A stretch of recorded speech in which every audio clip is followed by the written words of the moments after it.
Во тема на денот, како што најавив, мој гостин, професор доктор Вело Марковски, инфектолог. Добро дојдовте во Дневникот на Сител. Добро ве најдов.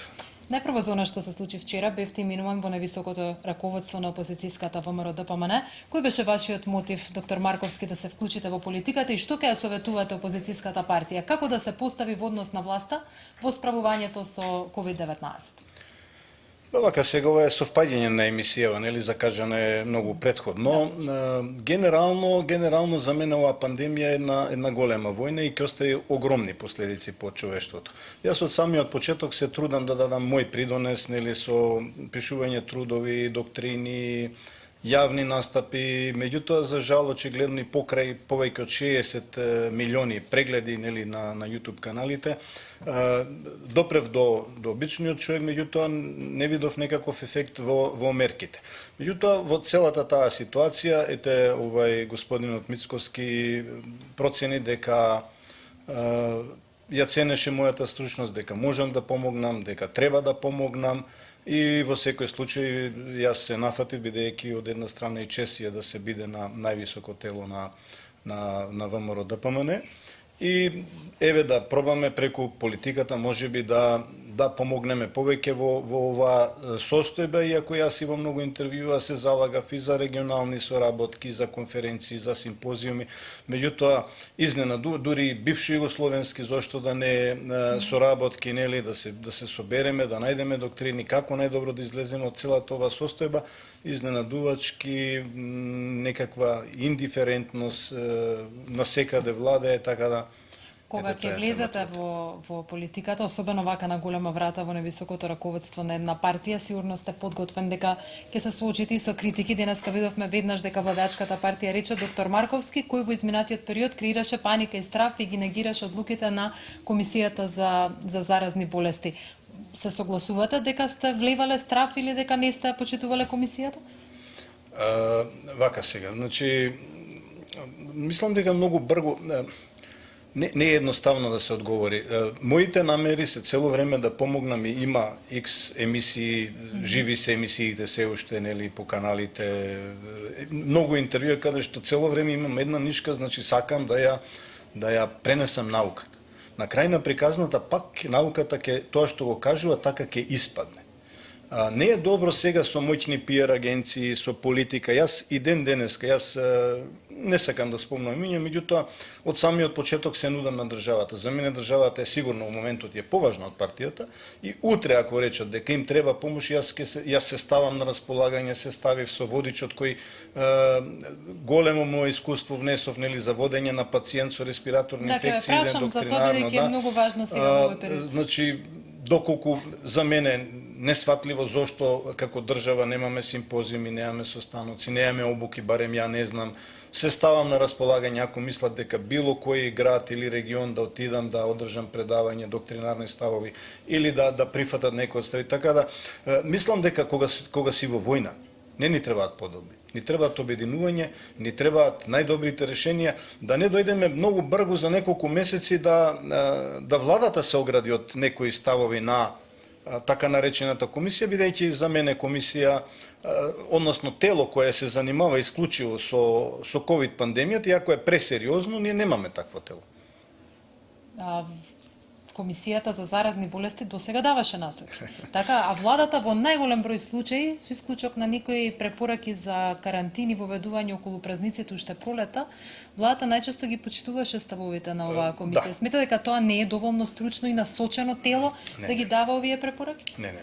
Значи, не навлегувам во стручноста, таму има многу колеги искусни. Меѓутоа, таа комисија е направена за заштита од заразни заболувања. Не за си, таа е советодавна на министерот. Неколку пати повторно, че министерот има неколку советодавни комисии, има за акутни респираторни, за туберкулоза, за ХИВ, има многу негови комисии кои тие му даваат совети нему. Тој може да ги прифати, да не ги прифати. Во овој случај одлуките генерално ги прифаќа и ги понатаму ги проследува министерот. И мислам дека преголема обврска како министар, можеби со најдобри намери, меѓутоа преголема обврска за мене. Јас неколку пати кажувам, сега имавме ние една состојба кога немавме влада, сега има нова влада и пак мислам дека е најдобро решение владино тело од 4 до 5 доктори, експерти во оваа област да носат одлуки. Само така можеме да излеземе, ќе повторам, во војна сме, последиците веќе економски се многу поголеми од целата Втора светска војна. Еве сега најавуваат денеска веќе дека нели од утре доаѓа есента и како да сите очекуваат со есенски одбрани нови мерки некакви да се најават. Денеска министерот вели можност за воведување на наредба за носење на маска на отворено дури и кога сте сам, кога не сте во некоја поголема група на лица, ограничување на масовните собири и дури нови правила за угостителските објекти. Која е вашата оценка за овие најави? Потребно ли е тоа во моментов со оглед на бројките кои ги имаме? Па сега има малку конфузија нели во мерките што се преземаат и што се најавуваат и во тоа што ни се случува сега во изминатиот период. Ја во овој период каде што ние буквално бевме онака ослободени од секакви нели мерки, дури по-либерални од шведскиот модел, јас не гледам некоја разлика во однос на претходно што имаше мерки. Носењето на маска, дури и СЗО, која нели во многу мерки грешеше, не ја почитувам, неколку пати повторува, носење на маска на здрав човек е многу штетно. Поготово не сам и не здрав човек и не цело време. Ние мора, не знам колку времето ќе ни дозволи, главната одбранбен механизам на нас од инфекции, од милиарди и микроорганизми со кои се среќаваме дневно е нормалната флора која имаме во устата, во горно-респираторните патишта. Носењето на маска, покрај тоа што прави хипоксија, организмот цело време во хипоксија, можно е да направи промена на таа нормална флора. Ние не знаеме после година или две какво чудо ќе ни се изроди од доктор тоа. Марковски, вие дојдовте овде со маска. Сега извадивте за интервјуто, но дојдовте со маска, значи вие користите маска. Не. Значи, кога влегувам во затворени простории, кога влегувам, не сакам да видам обвинет дека во продавници, во маркети, во таму дека јас нешто сум им пренел инфекција и така натаму. Инаку на отворено, на дома, не знам, на спортски надпревари, во парк, во планина е неразумно и штетно е. Значи, може цела емисија да се направи или неколку емисии, колку штета може да направат тие маски. Ќе биде опасно за децата, бидејќи сега од 1 октомври дечињата кои тргнуваат со физичко присуство на настава треба цело време да носат маска. Ќе биде, да. Да, ќе биде опасно. Значи, затоа викам, треба стручни луѓе да седнат. Треба да се анализира сега дали промената на нормалната флора ќе има влијание.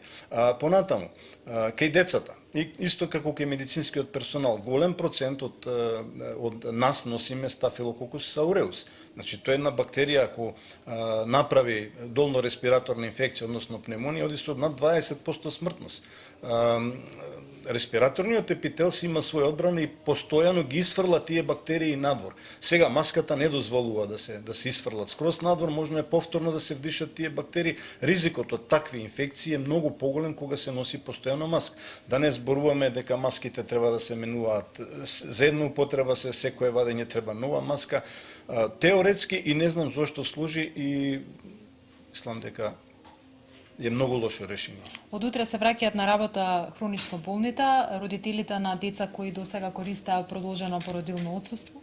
За околу 7-8 дена започнува и учебната година, дел од децата ќе присуствуваат со физичко присуство на настава. Дали се ова дополнителни ризик фактори кои можат да ја влошат епидемиолошката слика во земјава? Јас ќе ве потсетам, во мај месец бевте наш гостин во Сител во Детектор, тогаш рековте дека можеби најисправната одлука која ја донела владата е затворањето на градинките и на училиштата. Во моментов градинките работат и во градинките веќе гледаме дека има одредено ширење на COVID-19, училиштата се пред отварање.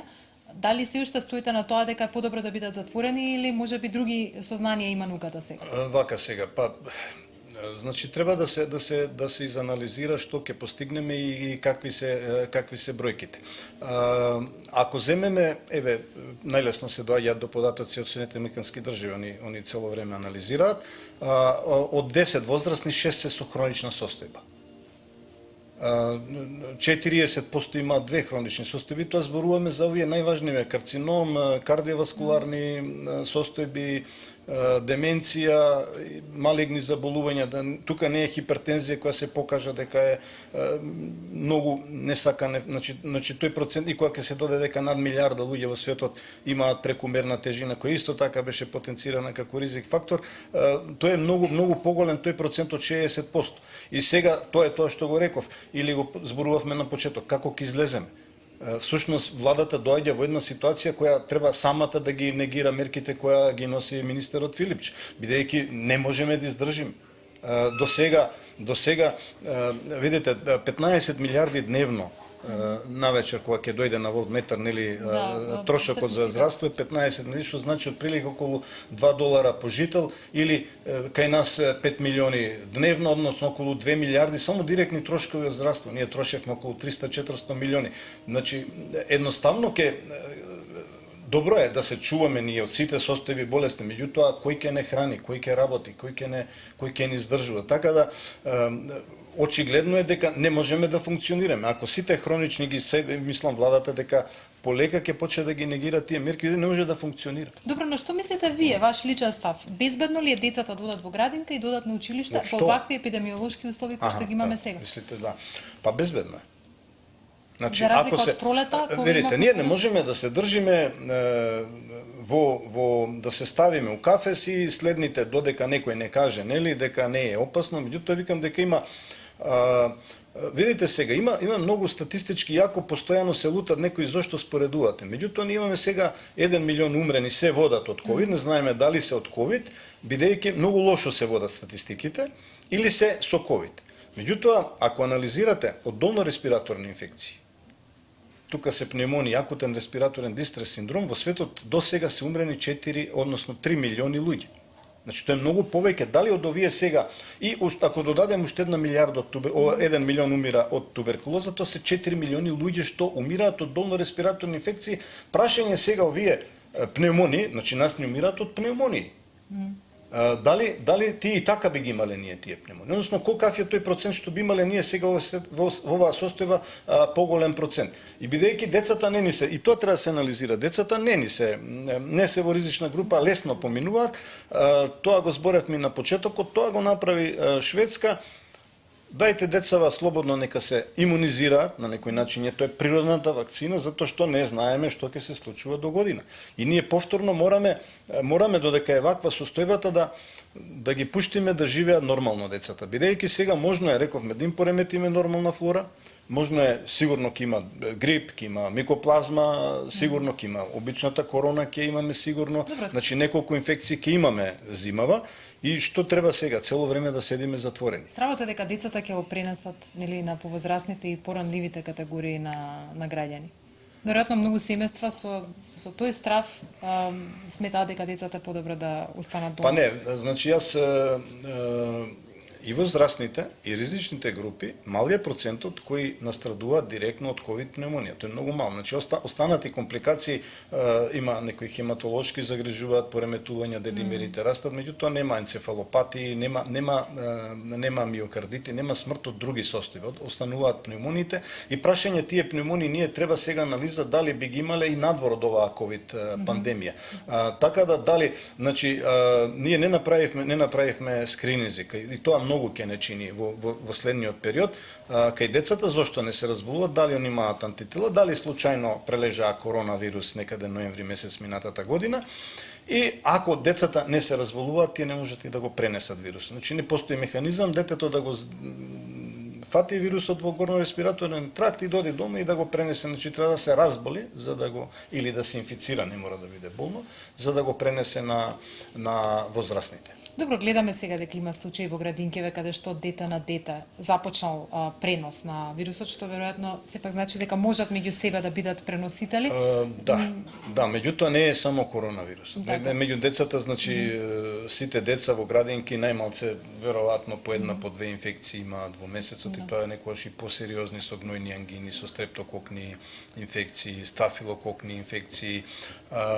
Од друга страна, методата, PCR методата не е добра за масовни тестирања и не дава добри резултати. Доктор Марковски, зошто е толку висока смртноста во Македонија? Гледаме дека расте, вирусот би требало веќе да им е попознат, не само на нашите здравствени авторитети, туку и во светот. Лекувањето и третменот би требало да се усовршува. Зошто смртноста не се намалува, напротив расте? Да, зачудува во науката нема, скоро да нема помрднување на разјаснување на патогенетскиот механизам и смртноста кај нас во Македонија мене ме загрижува. Индиректно тоа што јас го слушам, мислам дека се прават многу грешки во лекувањата. Се оди од една страна се тврди дека е нелеве ковид инфекција, дека имаме порас и така натаму, меѓутоа најмалку 80 до 90% од пациентите се третираат со 2 или со 3 антибиотика, што едно со друго нели не оди. Ако се третираат со антибиотици, значи е бактериска инфекција. Смртноста од некаде, мислам дека 330 по милион жители, е многу висока, во регионов е застрашувачки висока. Една Грција има 33 по милион, значи некаде 10 пати помалку. Албанија, Бугарија се над 100-110, Србија 80 и сигурно кога би имале помала смртност, би имале помала паника. Мислам дека само 8 држави во Европа се со повисока смртност на милион жители и од 215 држави во светот Што само 18. треба да се промени во третманот, бидејќи очигледно има некаква слабост во земјава и во регионот? Да, значи во третманот има многу сегменти и веројатно на тие што се нели имаат податоци би требало да направат подобри анализи. Јас ги добивам податоците од средствата за информирање и така натаму. Мора доктринарно, јас го спомнавме, можеби сега не е дека еден водич направив за како се лекуваат респираторни инфекции, значи мора доктринарно лекарите и мора да сватат дека за секоја постапка оставаат трак и мора да внимава, значи не може да давате во исто време 3 антибиотика, да давате во исто време и антивирусен лек, па да давате и кортико и така натаму.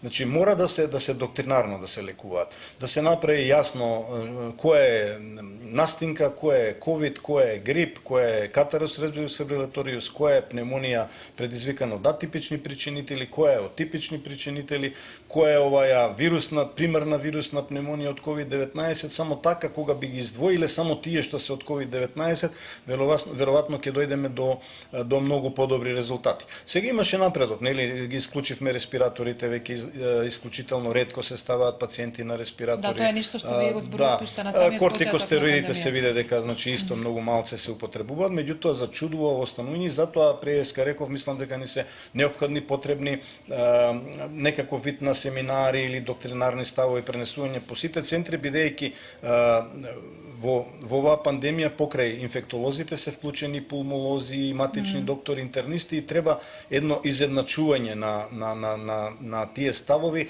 односно на разграничување која инфекција. Ние ако имаме бактериска пневмонија со јасни високи CRP над троцифрено, со висока седиментација троцифрено, без разлика дали претходно била ковид инфекција, ние мора да го третираме како исклучително бактериска инфекција. Од друга страна, ако имаме јасно дека е само вирусна инфекција, давањето на антибиотици ние ќе направи повеќе штета. Со децении и светска здравствена се потрошија милиарди за обучување на докторите дека злоупотребата на антибиотици ќе направи огромна штета, резистенција и така натаму, а сега сите принципи на медицината ги прекршивме.